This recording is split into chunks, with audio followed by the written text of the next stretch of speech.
আর ভাইয়েরা গুলি চালালো, আবু সাঈদ শহীদ হলো, সারা দেশের ছাত্র জনতা রাজপথে নেমে গেল। গভর্নমেন্ট সালেম সরকার কারফিউ জারি করলো, সেনাবাহিনী নামালো, ছাত্র জনতা কারফিউকে তাদের সর্বোচ্চ মাকাম দান করুন, আল্লাহু আমিন।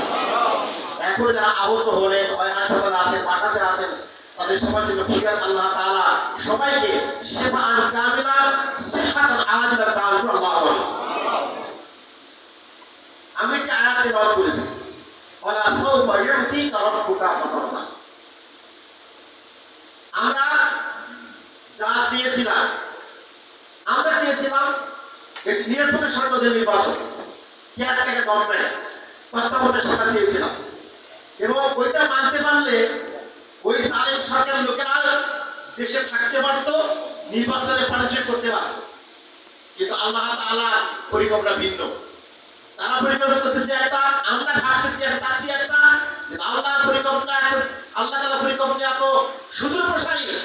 সেই জালেমেরা আলেম ওলামাদেরকে নির্যাতন করেছে, কোরআনের পাখিকে শহীদ করে দিয়েছে, অনেক আলেম ওলামাকে জেলখানায় আয়না ঘরে ঢুকাইছে, নির্যাতন চালাইছে, জেল জুলুম মামলা হামলা শিকার করাইছে, অনেক আলেম ওলামাকে দীর্ঘদিন বাড়ি ছাড়া, ঘর ছাড়া এবং পুলিশের ছাড়া, দখল ছাড়া এই আলেম ওলামাদের চোখের পানির বদলায় আল্লাহ সেই জালেমকে দিল্লি থেকে করে শিখে আনার পরিকল্পনা বলে ঠিক না। আমরা চেয়েছিলাম অল্প, এই তত্ত্বাবধায়ক সরকার চেয়েছিলাম আমরা, আল্লাহ এমন ফয়সালা দিয়ে যে ওই জালেমের শিকড়কে আল্লাহ উপরে ফেলে দিয়ে তাদের এমন কেউ নেই কোথাও এখন বুক উঁচু করে দাঁড়াতে পারে, কথা বলতে পারে, সাহস করে পরিচয় দিতে পারে, এরকম পর্যায়ে মানুষ তারা আজকে এমন ভাবে এমন হেনস্থার শিকার হচ্ছে। আমরা বলতাম দরবেশ, মানুষ বলতো সেই দরবেশ সবের চেহারা, আর গিলিপসে ভাই নৌকা উঠে পালাচ্ছে, রক্ষাতে নৌকা পারে কি বলে ঠিক না? কানামানি বিচিত্রতার আঘাত করেছে, সে জামাত শিবিরকে নিয়ে এত চিন্তা ভাবনা করেছে টকশোতে, এবং তালিকা করেছে 161 জন আলেম ওলামা। আজকে সেই কালামানিকের প্রতি অবস্থান আল্লাহ তাআলা আমরা যা প্রত্যাশা করেছিলাম, আল্লাহ তাআলা প্রত্যাশা থেকে আমাদেরকে বেশি দিয়েছে, সুবহানাল্লাহ। ওয়ালা সাউফা ইউতিকা রাব্বুকা ফাতারদা। হে নবী, আপনাকে আমি অতি শীঘ্রই এত বেশি অনুগ্রহ করব যে আপনি খুশি হয়ে যাবেন, সুবহানাল্লাহ। এখানে আলেম ওলামাদের সমাবেশ। কোরআনের মধ্যে একটি আয়াত আছে, সূরা ফাতির 28 নম্বর আয়াত, ইন্নামা ইয়াখশাল্লাহ মিন ইবাদিহিল উলামা। এই আয়াতের দুটো কিরাত আছে, ফিহি কিরাতান, অনেক জবরদস্ত আলেম ওলামা এখানে আছে। একটি হলো মাশহুর কিরাত, সেটি হলো ইন্নামা ইয়াখশাল্লাহ মিন ইবাদিহিল উলামা। এখানে লফজ আল্লাহ হালতে নসবি হয়েছে, আর ওলামা রফা হালতে হয়েছে। এর অর্থ হচ্ছে নিশ্চয়ই বান্দার সুরের মধ্যে আলেম ওলামারাই আল্লাহকে বেশি ভয় করে। আর কি কেরাত আছে, সেই কেরাতটা হলো ইন্নামা ইয়াখশাল্লাহু মিন ইবাদিহিল উলামা। এখন লফজ আল্লাহ রফা হালতে আসলো, আর ওলামা মানসুব হালতে চলে গেল। অর্থ হলো ইন্নামা ইয়াখশাল্লাহু, অর্থাৎ ইন্নামা ইয়াইসুল্লাহু তাআলা মিন ইবাদিহিল উলামা। নিশ্চয়ই আল্লাহ তাআলা আলেম ওলামাদেরকে ইজ্জত দিয়ে থাকে, সুবহানাল্লাহ। আল্লাহ তাআলা আলেম ওলামাদেরকে ইজ্জত দেন, সম্মান দেন। কালামের মধ্যে অনেক জায়গায় সে কথা বলিত হয়েছে। ফাদদাল্লাহু লিসাল্লাহ, ফজলত দেন, অনুগ্রহ করেন, আল্লাহ নিয়ামত দেন, দারাজাত দিয়ে দেন, দারাজাত উচ্চ মর্যাদা আল্লাহ তাআলা দিয়ে দেন। এটি আমাদের মর্যাদার জায়গা। আর একটি কথা বলি, এখানে অনেক আলেমদের মাসালিত আছে। আমাদের ভূমিকা জায়গা ভূমিকা রাখার যে স্পেস পেয়েছি, সে জায়গা থেকে বলতেছি, আমাদের বিপদের সময় ঘাটতি কমতি হয়নি তা কিন্তু বলা যাবে না, আমারও হয়নি তা বলা যাবে না। আপনি কি বুকে হাতে বলতে পারবেন এই জালেম সরকারের বিরুদ্ধে এবং এই সময়টাতে আপনি হক কথা বলতে পেরেছেন? মেম্বারে দাঁড়িয়ে আমি কি হক কথা বলতে পেরেছি? মেম্বার কোন জায়গা? মেম্বার নুন বা র, কোন বার্তা এসমে জড় মেম্বার। এর অর্থ হচ্ছে ইরতিফাউ সাওত ওয়া ইনফিকার। মেম্বার থেকে কখন আওয়াজ হবে দরাজ কণ্ঠে, আওয়াজ হবে দরাজ কণ্ঠে, উচ্চ কণ্ঠে। এবং হাদিসের ভাষা হলো কাআন্নাহু মুনজিরুল জাইশ। সহিহ হাদিস যে রাসূলুল্লাহ সাল্লাল্লাহু আলাইহি ওয়াসাল্লাম মিম্বারে খুতবা দিতেন, আর খুতবার স্টাইল ছিল এরকম কাআন্নাহু মুনজিরুল জাইশ। তিনি সেনাবাহিনীকে কমান্ড করতেছেন, তিনি সেনাপ্রধান, সামনে সেনাবাহিনীকে বোধের সামনে মার্চ করার জন্য। এটি হলো মিম্বার। আরেকটি হলো ইনকিফাস, কখনো আওয়াজ আবার নিম্নগামী হবে, মানুষের মধ্যে জান্নাত জাহান্নাম পরকাল আখিরাত এগুলোর ভয়ভীতি তৈরি হবে। সাহাবায়ে কেরাম মসজিদে মিম্বারে খুতবা হতো, খুতবা দিতেন, সেই খুতবায় সেনাবাহিনীকে কমান্ড করার মতো কাআন্নাহু মুনজিরুল জাইশের মতো ভূমিকা রাখতেন। আবার কখনো ইনকিফাস সাউদ হতো। আমরা বিগত 15.5 বছর ইনকিফাস সাউদ করতে পারি না, কি বলে ঠিক কিনা? আমাদের খুতবা হতো, মুসলিমরা ঘুমায় যেত। ওই সময় ঘুম বেশি আসে। যদি হওয়া আদায় করে সবার বুঝিয়ে কথা বলতে পারতাম, মুসলিমকে ঘুমাতো হয়? মেম্বার তো ঘুমাবার স্টেজ নয়। মেম্বার আপনি খুতবা দিবেন, আমি খুতবা দেব, আর মুসলিমরা আমার সামনে ঘুমাবে, এটি কি হতে পারে? কিন্তু বিগত 15-15.5 বছর আমরা আমাদের সেই মেম্বারে সেই হক আদায় করে খুতবা দেওয়া, কালিমাতুল হক ইনদা সুলতানিন জায়ের, আফজালুল জিহাদ, সেটি আমরা বিগত সময় করতে পারি। যদি আরেকটু গভীরে আমি যাই, কালামে পাকের মধ্যে আল্লাহ তাআলা আমাদের ঘাটতি কমতি কি হতে পারে যা আমাদের হয়ে গেছে। আমি কয়েকটি আয়াত বলতেছি, কোটেশন বলতেছি, আপনারা পরে মিলাই নেবেন। সূরা আলে ইমরান আয়াত নম্বর 156, সূরা নিসা 72, আলে ইমরান 168, সূরা তাওবা 81, সূরা আহজাব 13, সূরা হাশর 14, সূরা আহজাবের 16-17। এই আয়াতের মধ্যে কি বলা হচ্ছে? আমরা এক সময় আমাদের ভূমিকা এরকম ছিল যে আমরা এই যুদ্ধের ময়দানে, ঝুঁকিপূর্ণ ময়দানে আমরা কি যেতে পারি? যাওয়া কি ঠিক হবে? যারা যেত তারা রিস্কে পড়তো। রিস্কে পড়ার কারণে আমরা হাসতাম। আমরা মনে করতাম যদি আমরা সেখানে যেতাম আমরাও এরকম হতাম। অতএব চাইলে খুব ভালোবাসি। বিগত সময় অনেক এরকম করেনি ভাই? অনেক আলেম ওলামা জেল খেটেছেন, মামলা হামলা শিকার হয়েছে, বাসা বাড়ি থাকতে পারেননি। আবার কিছু আলেম ওলামা মিটমিটে হাসিছে। ওই আলেম ওলামারা এখন এগিয়ে আসার চেষ্টা করে, মোল্লা ভাইয়ের কাছে গিয়ে বলে ভাই রিপোর্ট দেন, আমি এখন অ্যাক্টিভ হবো। কিন্তু বিগতের সময় তারা কিন্তু ছিল ময়দানে, কি বলে ঠিক কিনা? আল্লাহ তাআলা সেখানে বলেছে 2-1 রেফারেন্স আমি কোট করতেছি। তাদেরকে বলা হতো ময়দানে বের হয়ে যাও, তখন তারা কি বলতো? ইয়াকুলুনা ইন্না বুয়ুতানা আওরা ওয়া মা হিয়া বিআওরা ইউরিদুনা ইল্লা ফিরারা। তাদেরকে বলা হতো ময়দানে বের হও, রিস্কি মধ্যে পালাবার কোনো সুযোগ নেই। যেগুলো কবিরা গুনাহ 7টি আসবা মুবেহা, ভয়ঙ্কর কবিরা গুনাহের মধ্যে একটি কবিরা গুনাহ হলো আল ফিরারু মিনাস সাফি। কি বলে ঠিক কিনা? যুদ্ধের মাঠ থেকে, রিস্কি মেলা থেকে, ইহাদুদ্দিনের কাছ থেকে নিজেকে গুটিয়ে রাখা। এখানে আল্লাহ তাআলা বলছেন তখন তারা কি বলবে? ইন্না বুয়ুতানা আওরা, আমরা খুব নিরীহ, আমাদের পরিবার খুব অরক্ষিত। আল্লাহ বলছেন না, ওমা হিয়া বিআওরা, আসলে ওই অরক্ষিত নয়, বরং ইউরিদুনা ইল্লা ফিরারা, তারা রিস্কি মাল দিয়ে পালায়ে থাকতে চায়, ফেরার থাকতে চায়। বিগত সময়ের আন্দোলনের সময় ভূমিকা যারা আলেম ওলামারা ফ্রন্ট সাইডে ছিলেন, তারা যারা পিছন থেকে নেপথ্য থেকে দেখতো আমাদেরকে মিটমিটে হাসতো, তাদের অবস্থাটা আপনি মিলিয়ে দেখেন, মনে হবে কালামে পাকের কথাগুলো মানে এই মুহূর্তে আমাদের বলে। কি বলে ঠিক কিনা? কোরআনে কারীম তো মুজিজাতুল কোরআন মুস্তাফিরাতুল ইলা ইয়াউমিল কিয়ামা। আল্লামা সুয়ুতী রাহমাতুল্লাহ তিনি বলেছেন কালামে হাকিমের মুজিজা এটি কিয়ামত পর্যন্ত অব্যাহত থাকবে। সুবহানাল্লাহ। অন্যান্য আসমানি কিতাব যে পর্যন্ত ছিল ওই পর্যন্ত তার মুজিজা ছিল, তার অলৌকিকতা সে বলেছিল। আর কোরআনে কারীমের মুজিজা ইলা ইয়াউমিল কিয়ামা, কিয়ামত পর্যন্ত অব্যাহত থাকবে।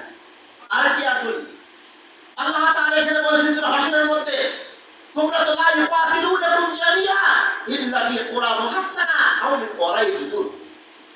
যখন জিহাদের বেলা তোমাদের টাকা হতো তখন তোমরা সুরক্ষিত গৃহে থাকার জন্য চেষ্টা করতা, আও মিন ওয়ারাই জুদুর, পর্দার অন্তরালে থাকার চেষ্টা করতে, মানে পালায়ে থাকার চেষ্টা করতে তোমরা। এই পালায়ে থাকা লোক আমরা কি ছিলাম না ভাই? পালায়ে থাকা কোন লোক কি আমাদের সমাজে ছিল না? এরপর আমি কথা বলতেছি সেই প্রসঙ্গে।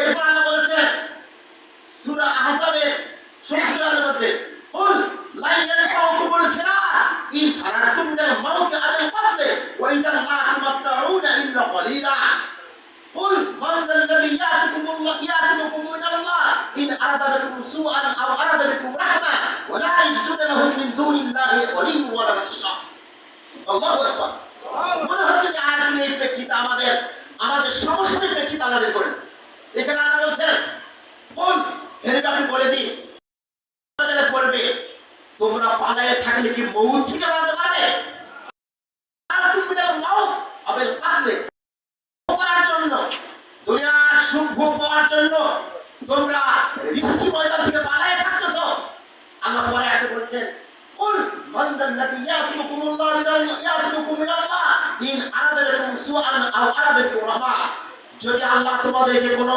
বিপদ মুসিবতে ফেলতে চান দুনিয়ার আর কেউ কি তোমাকে বসাতে পারে কেউ কি আছে আমরা দেখেছি বিগত সময়ে কোনো কর্মসূচি নাই যখন থানায় তালিকা হওয়ার নামটা থাকে এরকম থাকে না আর আন্দোলনে আছে সংগ্রামে আছে থাকে আছে মামলা হয় জেলখানা যায় কিন্তু ওই লোকের মতো অত ভীতু নয় কি বলে ঠিক ওই লোক যত পালায় থাকে ভীতু থাকে আর যারা ময়দানের সামনে কদম ছিল তারা ময়দান থেকে পালায় না থেকে আল্লাহর কথা ইজ্জত সম্মান তাকে দিয়েছে বলে ঠিক না আমি আর কিছু আয়াত শুরু বললাম না আল্লাহ তাআলা আরেকখানে কবরের মধ্যে বলেছে 100 আয়াতের মধ্যে ফারিহাল মুকাল্লাফুনা বিমাকাদিহিম খিলাফ রাসূলিল্লাহ ওয়া কারিহু আন ইয়াজাহিদু বিআমওয়ালিহিম ওয়া আনফুসিহিম ফি সাবিলিল্লাহ রাসূলের সাথে ইকামতের কাজ থেকে তারা পালায়ে থাকতো তারা বিদের সময় গিয়ে ফারিহা আনন্দিত হয়ে যায় বেশি আনন্দিত হওয়ার সুযোগ তো তার নেই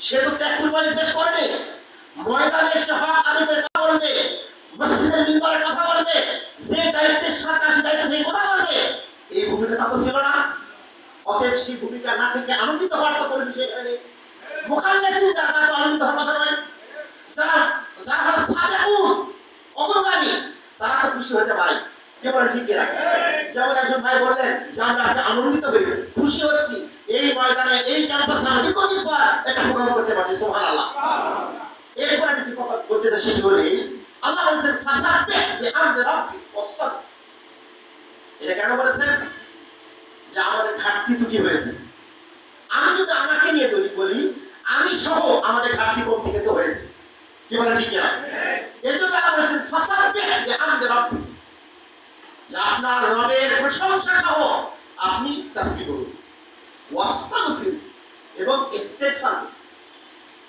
আপনার ঘাটতি আমার ঘাটতি কমতি আন্দোলনে শহীদ প্রদর্শন সেই ঘাটতি কমতি হয়েছে এটা আল্লাহ আবার সুযোগ দিয়েছে আত্মপ্রকাশ দিয়েছে তুমি আস্তে আস্তে করো ইন্নাহু কানা তাওয়াব নিশ্চয় আল্লাহ তাআলা তিনি তাওয়াব ইস্তিগফার মোবালা আসিয়া অতি তওবা কবুল করে তিনি সুবহানাল্লাহ আর কি কথা বলি সেটি হলো যারা আমরা ময়দানে ছিলাম এবং আছি দায়িত্ব কর্তব্য সবাই আছে তবে আগের কোরবানি আর পরের কোরবানি কিন্তু আল্লাহ নিকটে সমান না কি বলে ঠিক কিনা রিস্কি ময়দানে রিপোর্ট রাখা আন্দোলনে সক্রিয় থাকা আর যখন স্পেস পাওয়া যায় তখন সক্রিয় থাকা দুটো আল্লাহ নিকটে কি এটা কি বললাম একটা আমার কথা আল্লাহর কথা আল্লাহ বলেছেন আমি বলছি আপনাদের জানা আয়াতগুলো আল্লাহ বলেছেন ওয়া লাকুম আল্লা তুনফিকু ফি সাবিলিল্লাহ ওয়ালিল্লাহি মিরাসুস সামাওয়াতি ওয়াল আরদ লা ইয়াস্তাবি মিনকুম মান আনফাকা মিন ক্বাবলি আল-ফাতহি ওয়া কাতালা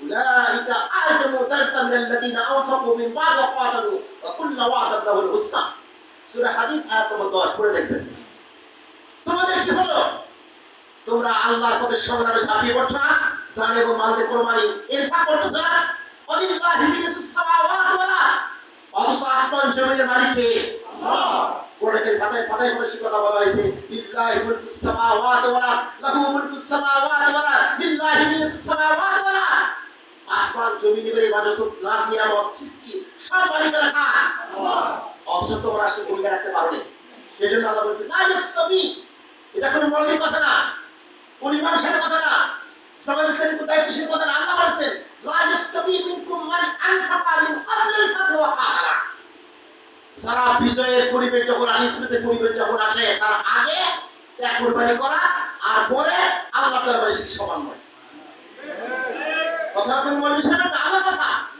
এর আরেকটি আর বলি আমি সূরা নিসা আয়াত 95। খুব গুরুত্বপূর্ণ কথা। যারা বসে বসে আমরা আন্দোলন সংগ্রাম দেখেছি আর হিসাব করেছি, না আর বোধহয় পারবে না, হবে না, সম্ভব নয়, ওই যাবে 48 পর্যন্ত, ওই যাবে ওই পর্যন্ত, আবার ম্যান্ডেট পালো ক্ষমতা যাবে, কিন্তু আল্লাহর ফয়সালা কি আছে আল্লাহ ভালো করেন। কি বলে ঠিক? এরকম বসে থাকা আলেম ওলামা, বসে থাকা উস্তাদ তারা এবং ময়দানে মুজাহিদ যারা ছিল রাজপথে, তারা আল্লাহর নিকটে কি সমান? না। এটা কে বলেছে? আমি বলেছি, আমরা বলতেছি, আল্লাহ বলেছেন। সেটা নিসাব দেখেন, لا يستوي القائدون من المؤمنين غير أولي الضرر والمجاهدون في سبيل الله بأموالهم وأنفسهم فضل الله المجاهدين بأموالهم وأنفسهم على القائدين درجات وكلا وعد الله الحسنى وفضل الله المجاهدين على القائدين أجرا عظيما الله প্রথমে لا يستوي সমান নয়। قائدون যারা বসে থাকা, বসে বসে হিসাব করে যে কিভাবে কে আগাচ্ছে, কোন দল আগাচ্ছে, কে আগাচ্ছে, হিসাব করে, কিন্তু ময়দানে যায় না। এরকম লোক করে এই উপজেলায় নাই নাকি? তবে বিরামপুরে আছে, আমার এলাকায় আছে। তাহলে হিসাব করে, হিসাব মিলায়। আর তারা আল্লাহ বলেছেন যে ফাদ্দালাল্লাহুল মুজাহিদিনা বিআমওয়ালিহিম ওয়া আনফুসিহিম, যারা মাল এবং জান দিয়ে ময়দানে মুজাহিদ হয়, রাজপথে অটুট থাকে, জিহাদ করে, সংগ্রাম করে, এই দুই প্রকারের আলেম ওলামা আল্লাহর দরবারে সমান নয়। অবশ্যই শেষে আল্লাহ আবার একটা অপশন দিয়েছে। আল্লাহ আগের যারা মুজাহিদ তাদেরকে আল্লাহ মর্যাদা দিবেন, বেশি দিবেন, তবে পরে যারা আসবে, পরে সক্রিয় হবে, এদেরকে আল্লাহ বাহরুম করবেন না। সুবহানাল্লাহ। পরে শেষের দিকে আল্লাহ বলেছেন ওয়াকুল্লু ওয়াদাল্লাহুল হুসনা, আল্লাহ সবাইকেই সওয়াব দেবেন, উজরত দেবেন, কিন্তু ফাদ্দালাল্লাহুল মুজাহিদিনা আলাল কায়দিনা আজরান আযীমা। যারা আগের ময়দানে সক্রিয় ছিল, দায়েম ও কায়েম ছিল, তাদের সম্মান আল্লাহ অনেক বেশি দিয়ে দেবেন, আগে দিয়ে দেবেন। এরপর আমি যে কথা বলতে চাই সেটি হল সমাজ ভাইরা, আমার হাতে একেবারে সময় কম। আন্দোলন সংগ্রাম এবং এই প্রেক্ষিত আমাদের যে অবস্থানে এসে গেল, এখন আমাদের করণীয় কি? আমাদের সক্রিয় হতে হবে। ওই যে আস্তাগফিরুহু ইন্নাহু কানা তাওয়াবা, কি বলে ঠিক কিনা? আগে ঘাটতি হয়েছে, কমতি হয়েছে, গাফিলতি হয়েছে, চাকরির ভয়, ব্যবসার ভয়, বাড়ির পাশাপাশির সাথে না থাকার ভয়, এগুলো আমাদের ছিল। এখন কি সময় আছে ভাই? অতএব বিগত সময় ঘাটতি কমতি দেওয়া হয়েছে, কাজে গাফিলতি হয়েছে, আনুগত্যের ভয় খারাপ হয়েছে, আল্লাহ দরবারে ইস্তেগফার করি, তওবা করি এবং এখন আগের থেকে সক্রিয় হয়ে যায়। পারবো না ইনশাআল্লাহ? যদি আমরা এক নজরে বলি, সেটি হলো আজকের আয়োজন আরো সুন্দর, ভালো লাগতো যদি আমাদের শহীদ নেতৃত্ব আমাদের থাকতে, কি বলে ঠিক কেনা? শহীদ আমির জামাত মওলানা মতিউর রহমান নিজামী, সেক্রেটারি জেনারেল আলী হাসান মুজাহিদ, সহকারী সেক্রেটারি কামরুজ্জামান